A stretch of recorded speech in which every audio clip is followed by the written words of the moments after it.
आज हम टॉपिक पढ़ेंगे HIV एड्स।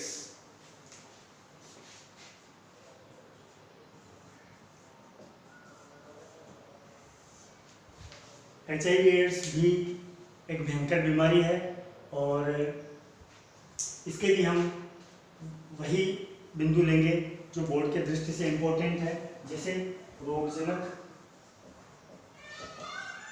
रोग के लक्षण, बचाव एवं उपचार। तो चलो स्टार्ट करते हैं।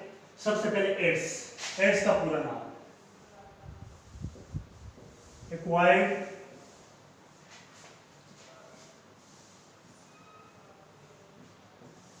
Immuno deficiency syndrome. तो एड्स का पूरा नाम है acquired immuno deficiency syndrome. Acquired का मतलब होता है अर्जित करना, अर्जित करना। इम्यूनो का मतलब होता है प्रतिरक्षा तंत्र, प्रतिरक्षा, ठीक है, या प्रतिरक्षी। डिफिशियंसी का मतलब होता है न्यूनता और सिंड्रोम का मतलब होता है लक्षणों का समूह।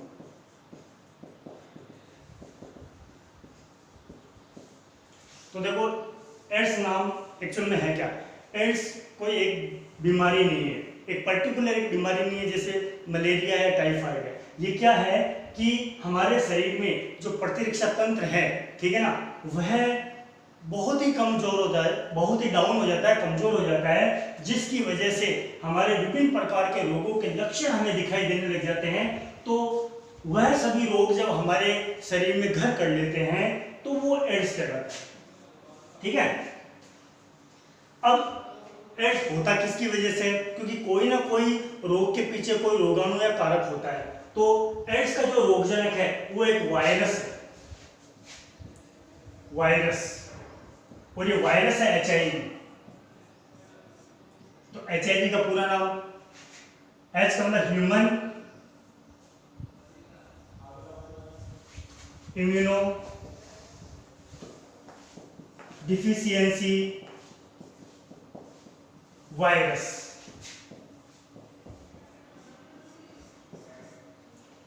ह्यूमन इम्यूनो डिफिशियंसी वायरस, ये HIV का पूरा नाम, ठीक है। और यही HIV जो है मनुष्य को संक्रमित करता है और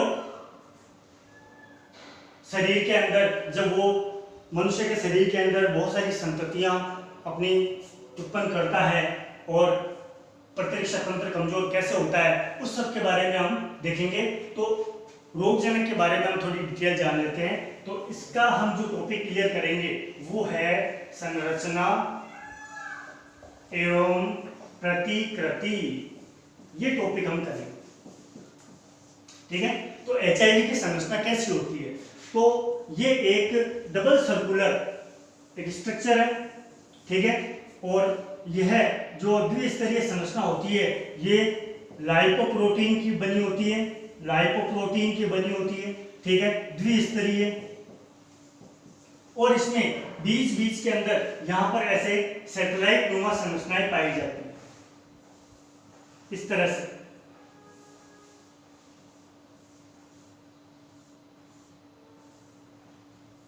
HIV का स्ट्रक्चर कुछ ऐसे होता है, ठीक है।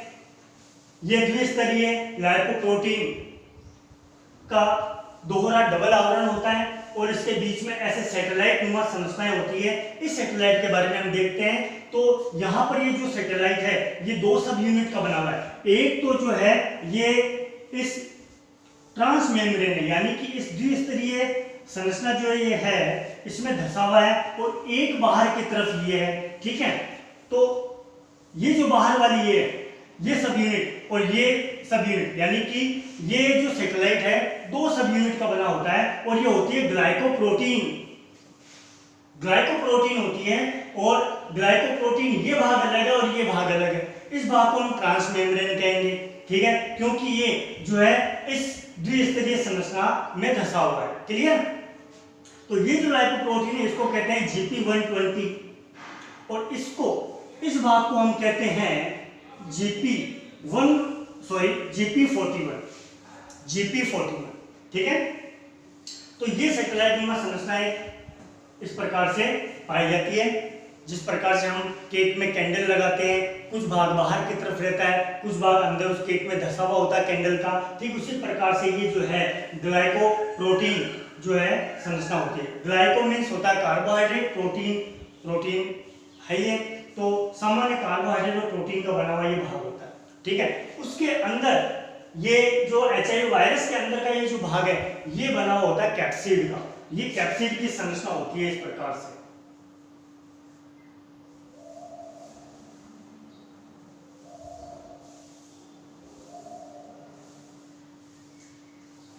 कैप्सिड का मतलब होता है प्रोटीन आवरण, और ये कैप्सिड के भी दो भाग होते हैं।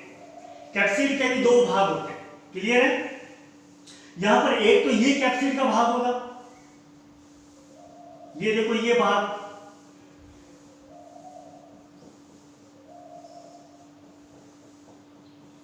एक तो ये भाग है,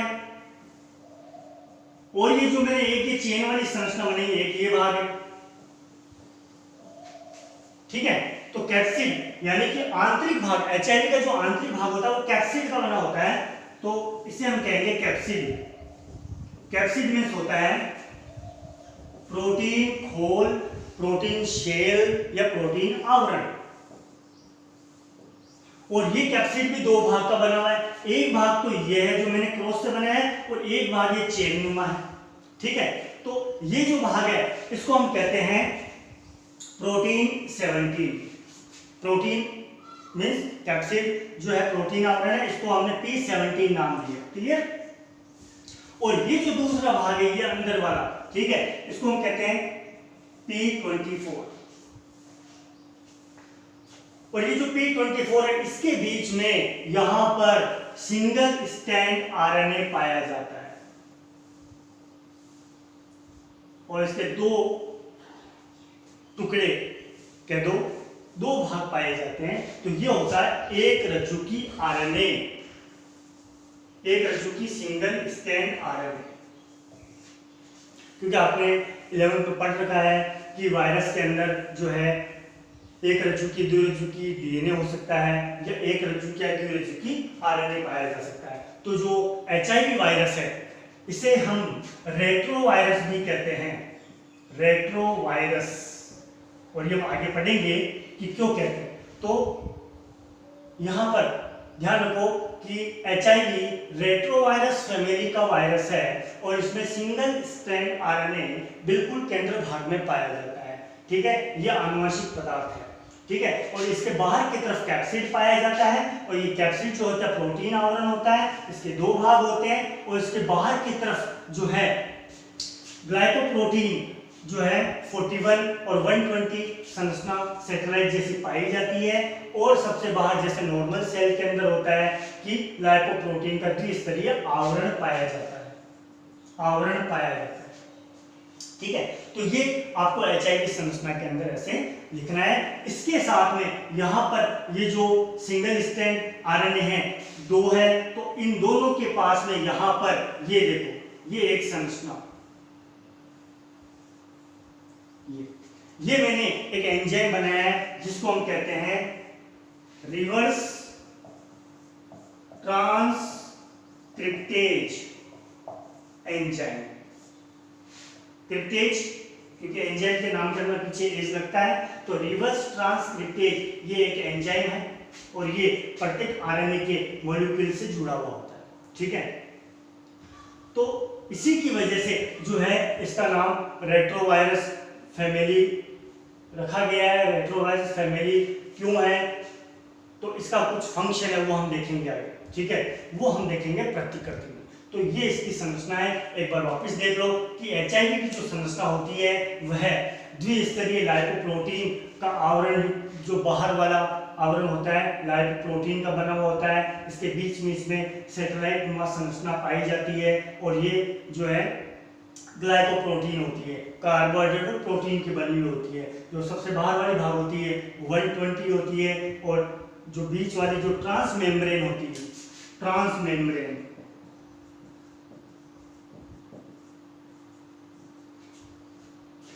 ये है GP41 होती है, ठीक है। और इसके अंदर जो है कैप्सिड का भाग होता है। ये कैप्सिड दो भागों में बटा होता है, प्रोटीन आवरण, कैप्सिड यानी प्रोटीन आवरण है। तो जो बाहर वाला भाग है कैप्सिड का वो P17 है और अंदर वाला होता है P24। और इसके केंद्र के अंदर यहाँ पर सिंगल स्ट्रैंड RNA आनुवंशिक पदार्थ के दो भाग पाए जाते हैं और उन प्रत्येक से जुड़ा होता है रिवर्स ट्रांसक्रिप्टेज एंजाइम, ठीक है। इसमें आपको मैं एक ये बताऊं कि जो GP120 है इसकी एक विशेषता है।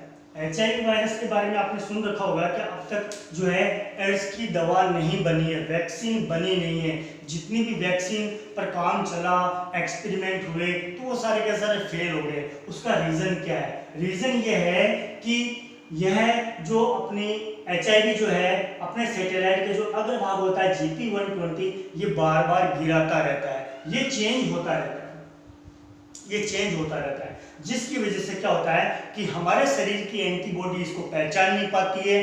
और जब पहचान नहीं पाएगी तो विशिष्ट प्रतिरक्षी अनुक्रिया के तहत जो जांच होती है या फिर जो वैक्सीन बनती है वो हो नहीं पाती है, ठीक है ना।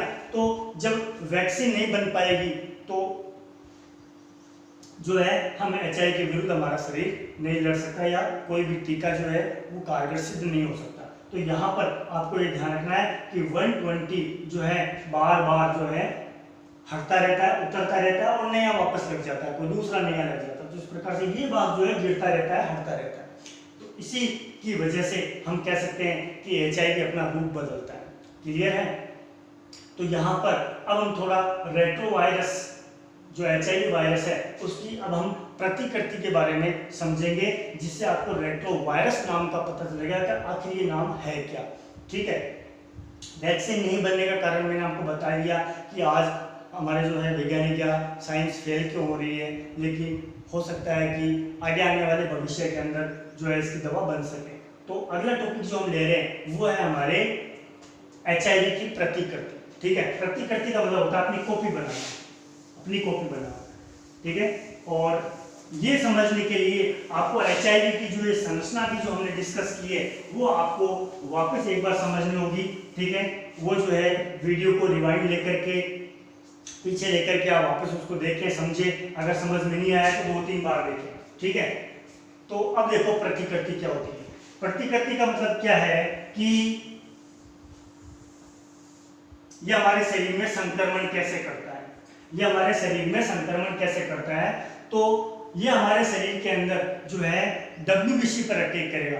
WBC आपने कणिकामय और अकणिकामय कई प्रकार की पढ़ी है। जो अकणिकामय आपने पढ़ रखी है मोनोसाइट, मोनोसाइट, मोनोसाइट का एक भाग है जिसको हम कहते हैं मैक्रोफेजेस,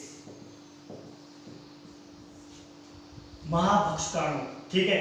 ये क्या, ये किस प्रकार की WBC है? जो मैक्रोफेजेस है वह हमारे शरीर में बाहर से आने वाले रोगाणुओं को नष्ट करती है, खत्म करती है। क्लियर है? मैक्रोफेजेस।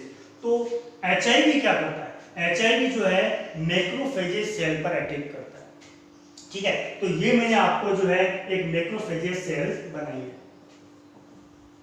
मैक्रोफेजेस सेल, ठीक है। और इस सेल के अंदर ये हो गया इसका केंद्रक, और केंद्र के अंदर जो है आपको पता है कि आनुवंशिक पदार्थ DNA पाया जाता है, ठीक है। और एक केंद्रक जो है पूरी कोशिका पर नियंत्रण करता है, आप जानते हो, ठीक है। तो HIV वायरस जो है, जैसे ये HIV वायरस ये आया, ठीक है, ये HIV वायरस आ गया और इसके अंदर आपको पता है कि ये सिंगल स्ट्रैंड 2 RNA और रिवर्स ट्रांसक्रिप्टेज एंजाइम पाया जाता है, ठीक है। इसमें से ये जो RNA है ये किधर आ जाता है? Macrophages cell. ये हमारे ह्यूमन की, मानव की मैक्रोफेजेस सेल्स है, ठीक है। हम पढ़ रहे हैं कि मनुष्य के अंदर HIV का संक्रमण कैसे होता है, ये अपनी प्रोजेनी और संततियां कैसे बनाता है, ठीक है। तो जब हमारे रुधिर के अंदर जब HIV मैक्रोफेजेस को के अटैच में आता है, मैक्रोफेजेस के अटैच में आता है, तो ये अपने आनुवंशिक पदार्थ RNA को इसके अंदर ट्रांसफर कर देता है। तो यहाँ पर ये क्या है? RNA, HIV RNA, ठीक है। ये HIV RNA जो है ये reverse transcriptase enzyme, reverse transcriptase enzyme की मदद से जो है ये क्या बनाएगा, आपने सेंट्रल डोग्मा पर रखा है, क्रिक ने जो दिया था सेंट्रल डोग्मा, ठीक है, उसके बारे में थोड़ा हम देखते हैं कि सेंट्रल डोग्मा क्या होता है। देखो सब आपको ये समझ में आएगी चीज। सेंट्रल डोग्मा ये क्रिक ने दिया था, जो वाटसन और क्रिक हैं उनमें से जो क्रिक वैज्ञानिक उन्होंने दिया था, ठीक है। उन्होंने क्या कहा था, डीएनए से आरएनए और आरएनए से प्रोटीन का निर्माण होता है। डीएनए से जो आरएनए बनता है उसको हम क्या कहते हैं,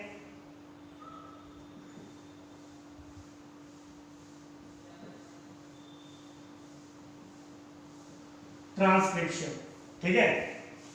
और आरएनए से प्रोटीन का बनना क्या कहलाता है, ट्रांसलेशन। क्लियर है।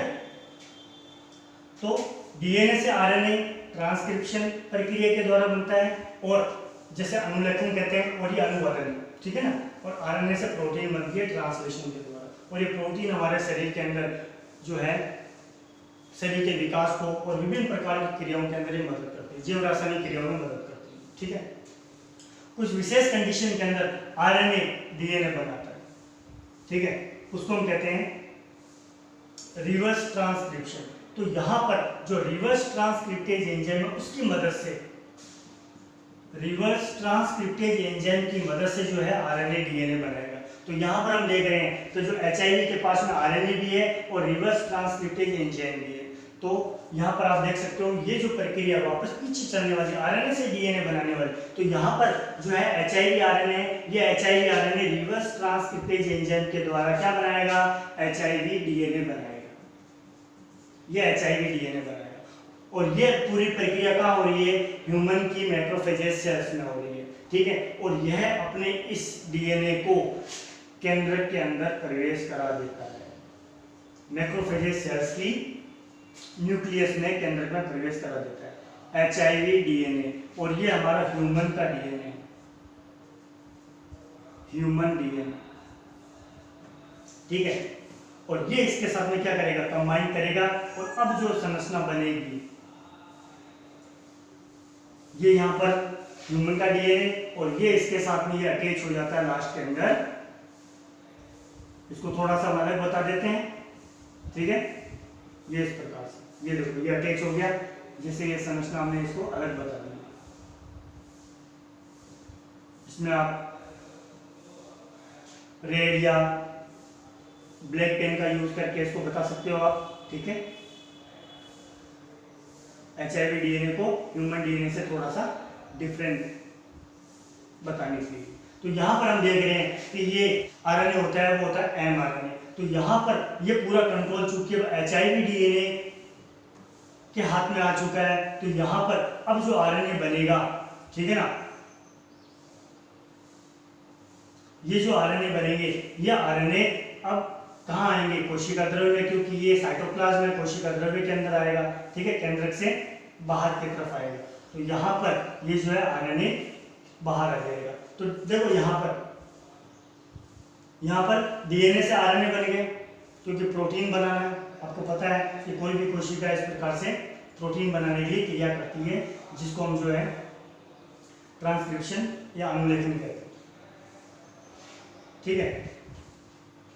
तो यहां पर अब ये कोशिका द्रव्य में आ चुके हैं।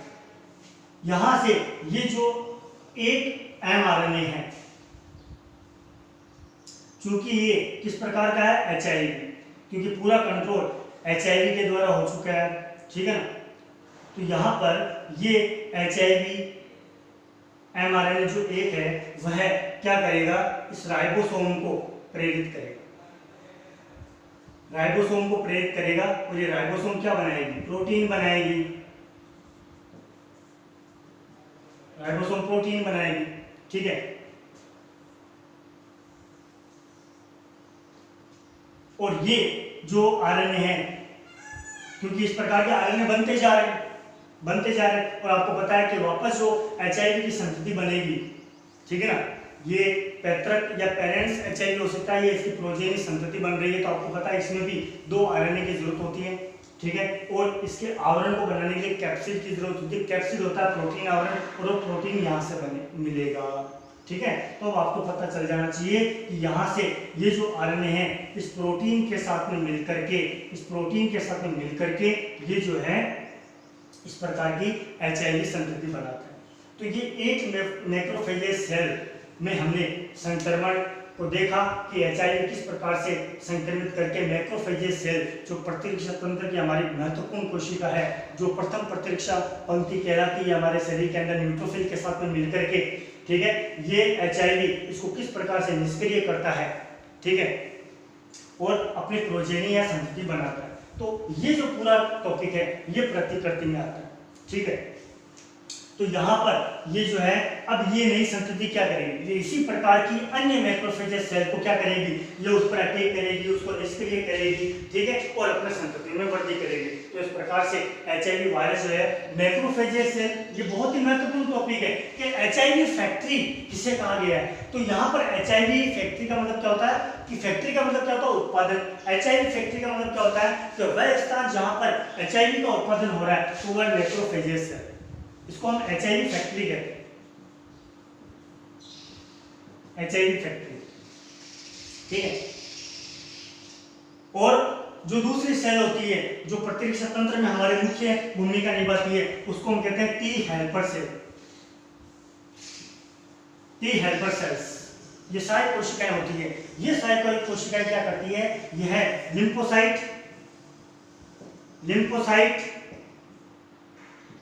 और टी किलर सेल, मारक सेल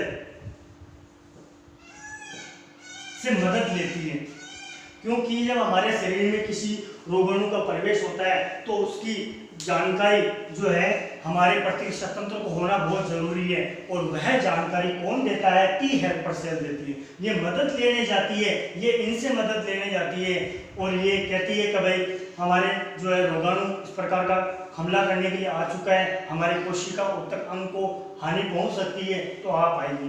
तो ये मदद लेने जाती है, ठीक है।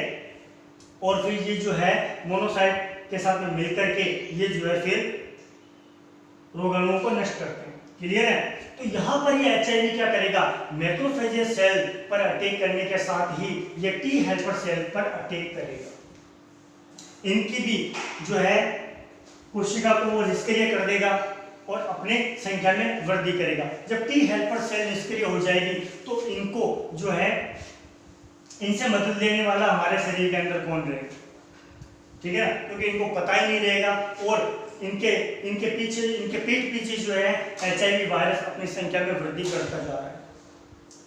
तो इस प्रकार से यह हमने देखा कि एचआईवी की प्रतिकृति जो है वो मैक्रोफेजेज सेल और टी हेल्पर सेल में होती है, और हमारे शरीर में जो कोई भी व्यक्ति है उसके प्रतिरक्षा तंत्र को धीरे धीरे कमजोर कर देता है, क्योंकि यही तो महत्वपूर्ण कड़ियां होती है हमारे प्रतिरक्षा तंत्र की। और जब ये कमजोर हो जाती है तो मैंने एड्स का फुल फॉर्म के अंदर ही बता दिया था कि इम्यूनो डिफिशियंसी, यानी प्रतिरक्षा की कमी।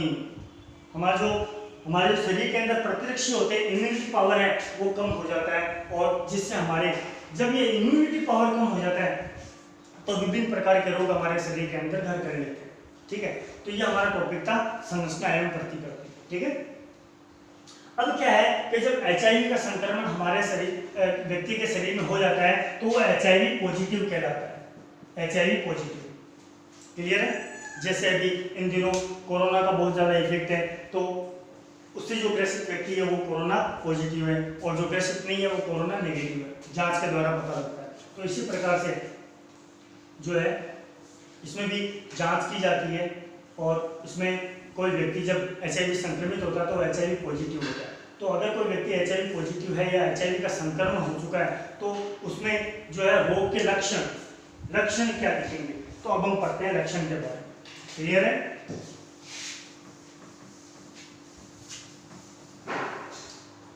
लक्षण सबसे पहले ध्यान दो कि अगर कोई व्यक्ति में HIV संक्रमण हुआ है तो वो अपनी संततियां धीरे धीरे बना रहा है, ठीक है ना।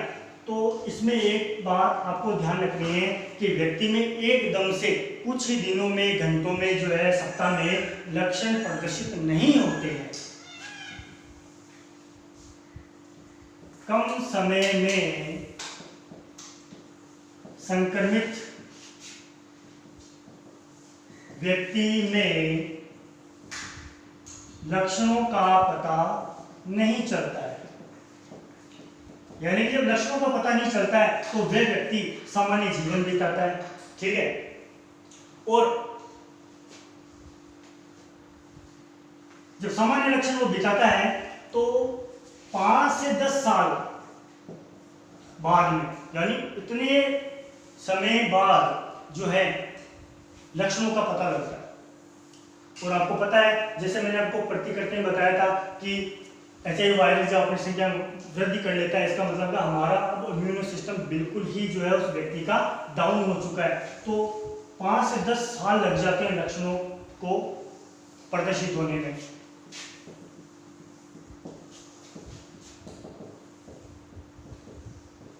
पता चलता है, ठीक है। और जो लक्षण होते हैं जैसे कि शरीर में वजन की कमी, दस्त लगना, ठीक है,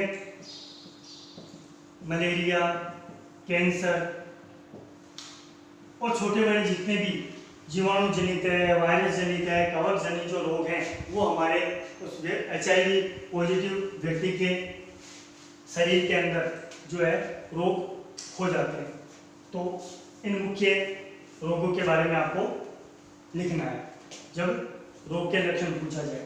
तो जब HIV संक्रमण हुआ है, होते ही जैसे हमारे खांसी, सर्दी, जुकाम जो ये रोग होते हैं, उस तरह से जो है इसमें लक्षणों का पता लगता नहीं है एड्स के अंदर। और लक्षणों का पता चलने का जो पीरियड है 5 से 10 साल लग जाते हैं। और 5 से 10 साल बाद ही जो है लगभग पता लगता है कि व्यक्ति HIV संक्रमित है।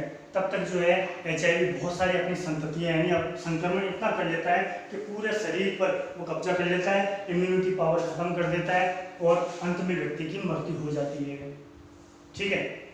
अपना जो अगला टॉपिक है वो है बचाव एवं उपचार। तो इसमें जैसे मैंने आपको पहले बता दिया था कि अब तक वर्तमान में जो है एड्स की कोई दवा नहीं बनी है, यानी कि बचाव ही उपचार है।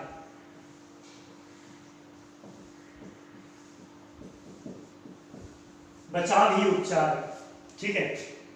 तो ऐसे कौन कौन से कारण हैं जिनके द्वारा एड्स होता है? तो पहले हम उनके बारे में देखते हैं। कारण एड्स होने के कारण सबसे पहला क्या है कि संक्रमित व्यक्ति के साथ यौन संबंध बनाने से।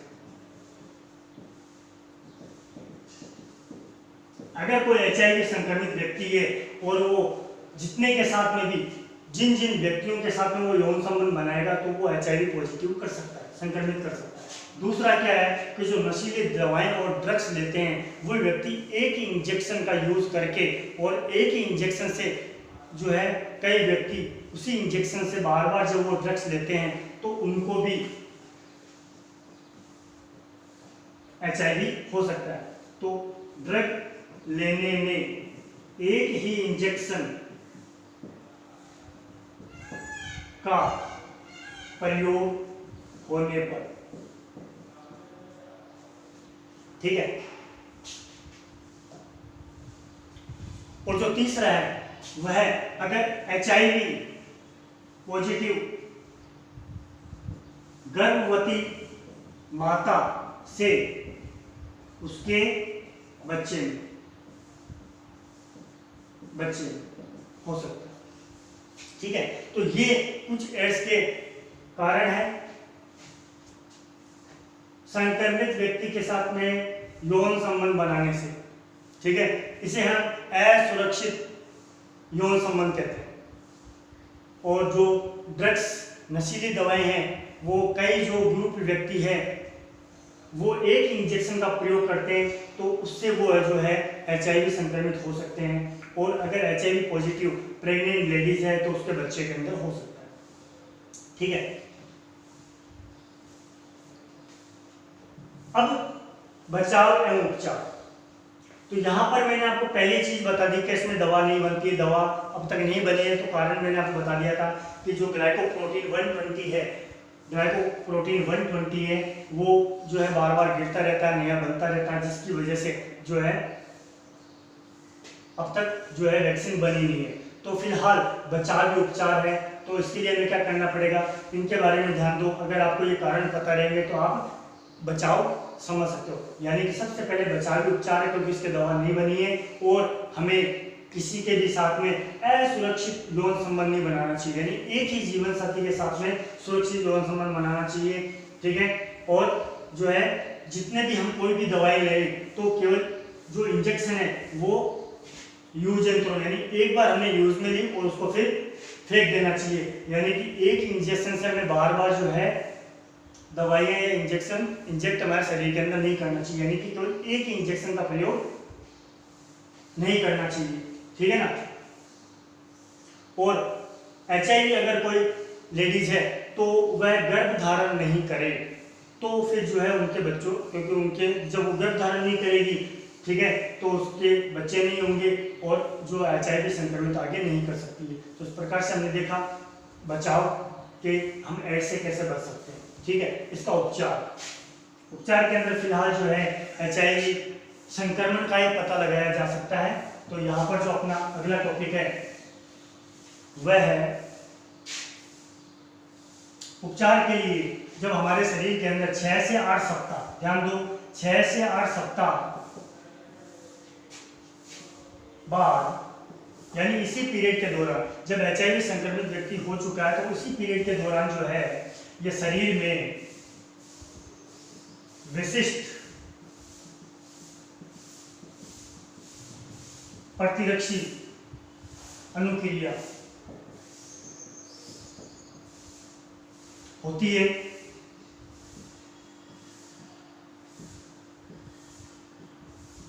उसी दौरान दो जांच, ये टेस्ट है, दो जांच के द्वारा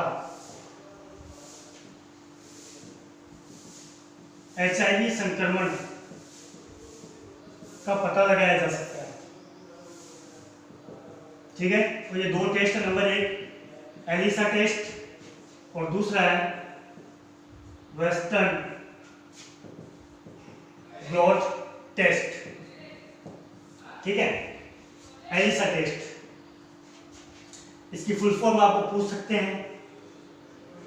तो E for enzyme,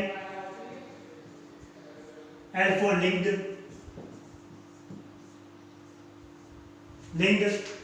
I for immuno, S for solvent, A for essay.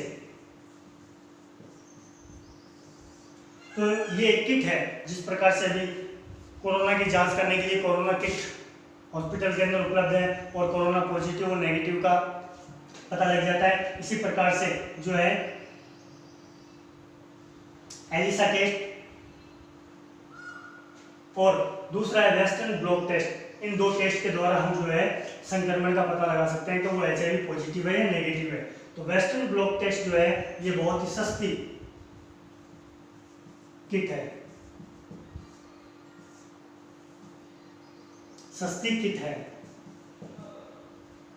Clear है। तो इस प्रकार से हमने पूरी डिटेल के अंदर HIV एड्स के बारे में देखा कि ये हमारे शरीर के अंदर किस प्रकार से एड्स HIV के द्वारा फैलता है, एड्स रोग होता है, इसके लक्षण क्या है, ठीक है, एड्स होने के कारण क्या है, इसके बचाव और उपचार। इस वीडियो को बिल्कुल ध्यान से देखना है, समझना है। Thank you.